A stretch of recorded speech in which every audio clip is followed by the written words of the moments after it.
नमस्ते, मैं गनीता आप सभी के बीच में फिर से दोस्तों।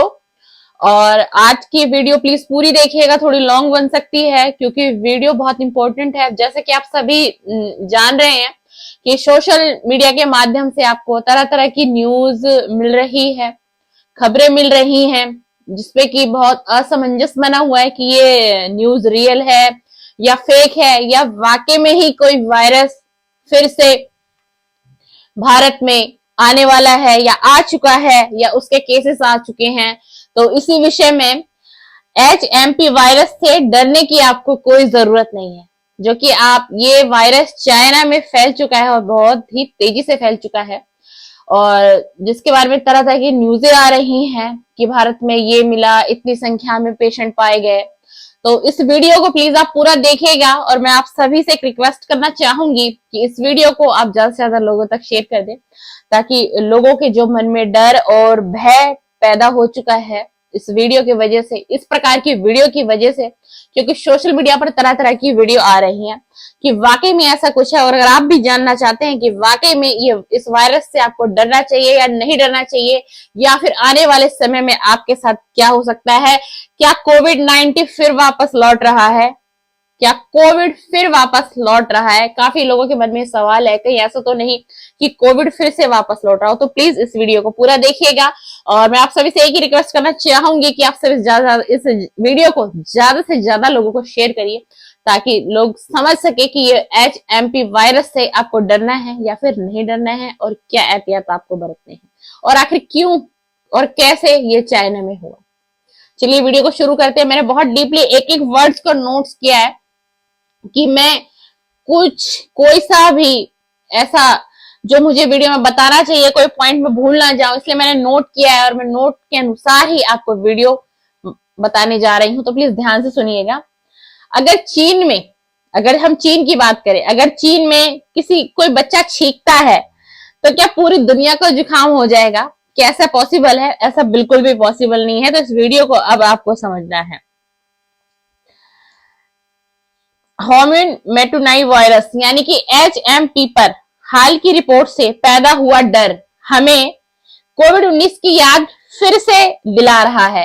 हालांकि भारत में केंद्रीय स्वास्थ्य मंत्रालय ने लोगों को विश्वास दिलाया है कि यह वायरस कोई बड़ा खतरा नहीं है। समझिएगा इस लाइन को, जो मैंने ये लाइन आपको बोली है, कोई बड़ा खतरा नहीं है। और ये वायरस पुराना है। HMPV पर कोई नया वायरस नहीं है, यानी कि जो वायरस जिसके बारे में आप लोग सुन रहे हैं कि जो चाइना में है, वो वायरस कोई नया, कोई लेटेस्ट वायरस नहीं है। इसके बारे में पहली बार 2001 में हॉलैंड के वायरोलॉजिस्ट ने बताया था। HMV पर 20 से अधिक सालों तक शोध करने वाले अमेरिकी वैज्ञानिक यान विलियम्स ने हाल ही में साइंटिफिक अमेरिकन पत्रिका को बताया कि यह वायरस लगभग 200 से 400 साल पहले परिंदों से इंसानों में आया था। यानी कि जो वायरस था तकरीबन 200 से 400 साल पहले ये वायरस परिंदों में आया, और परिंदों से ये वायरस इंसानों में आया था।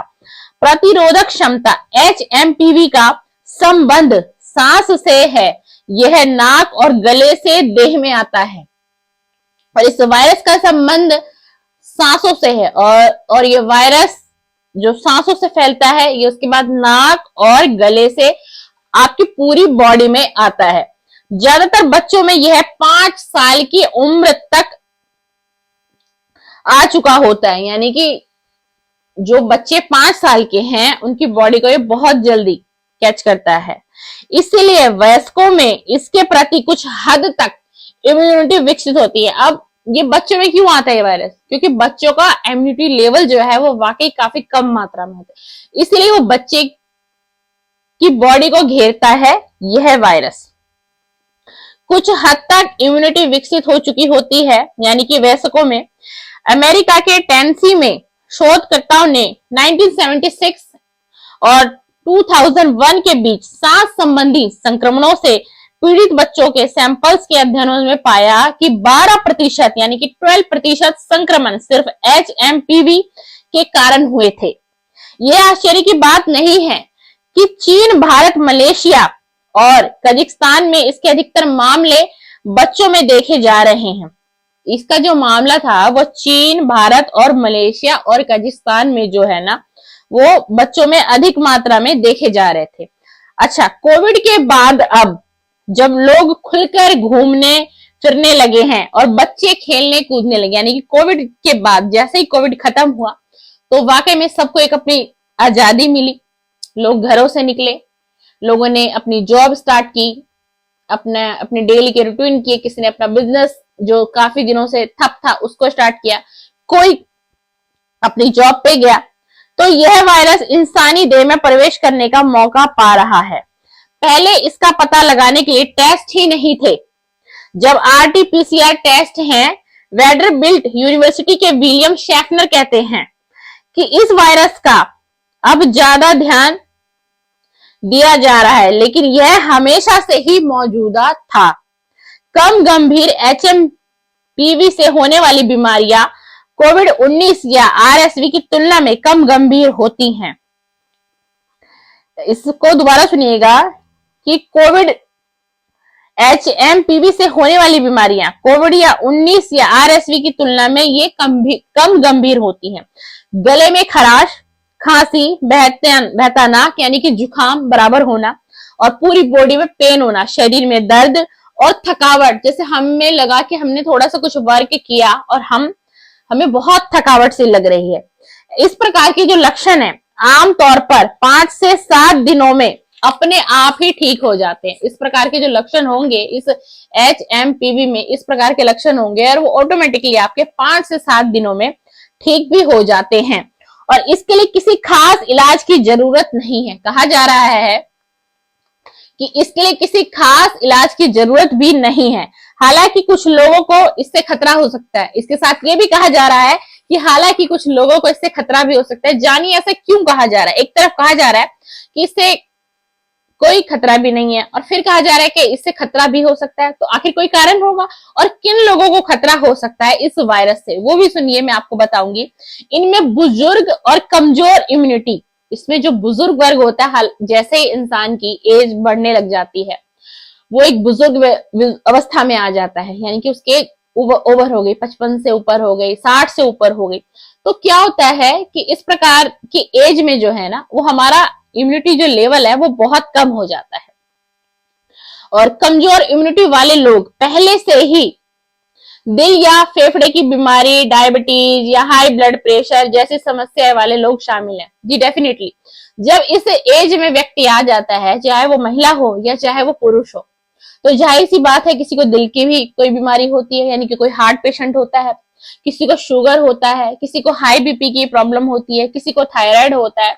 तो इस प्रकार की जो समस्या वाले लोग हैं और जो इस समस्या वाले लोग जिसमें शामिल हैं, तो 2 गज दूरी संक्रमण से बचने के लिए सावधानियां जरूरी हैं, क्योंकि यह वायरस ड्रॉपलेट छोटी बूंदों के जरिए फैलता है।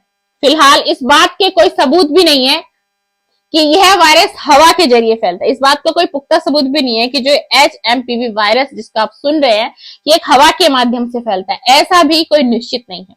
इसीलिए नियमित रूप से मास्क की भी जरूरत नहीं है इस वायरस में।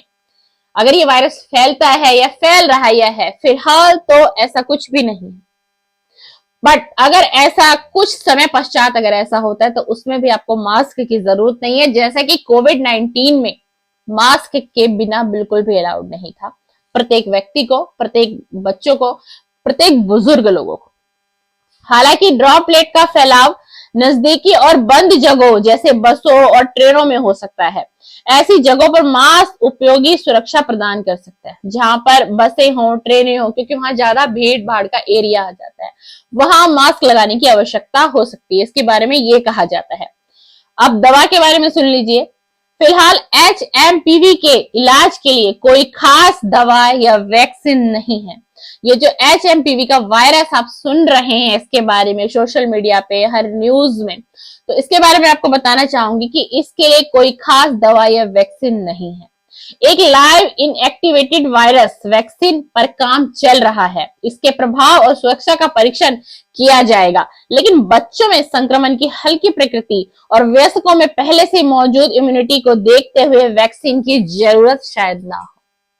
अगर आपकी इम्यूनिटी लेवल, आप बच्चे हैं, बुजुर्ग हैं या जवान है, अगर आपका इम्यूनिटी लेवल अच्छा है, स्ट्रांग है, तो फिर आपको किसी प्रकार की मेडिसिन, किसी भी प्रकार की वैक्सीन की जरूरत नहीं है। मैं आपको, वीडियो खत्म होने जा रही है, मैं फिर से आपको ये कहना चाहूंगी कि घबराने की जरूरत नहीं है।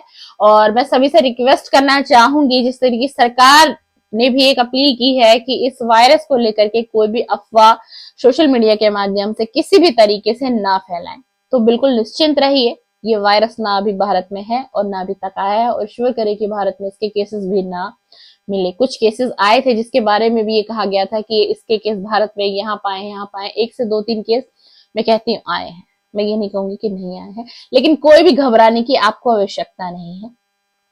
तो मैं यही चाहूंगी, अगर आपको मेरी आज की वीडियो पसंद आई हो तो लाइक भी कर दीजिएगा, शेयर भी कर दीजिएगा। कोई क्वेश्चन अगर आपका आंसर हो तो आप कमेंट के माध्यम से मुझसे बात कर सकते हैं।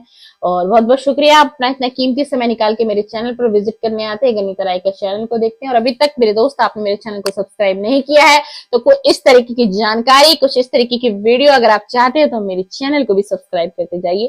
थैंक यू, धन्यवाद, बहुत बहुत शुक्रिया।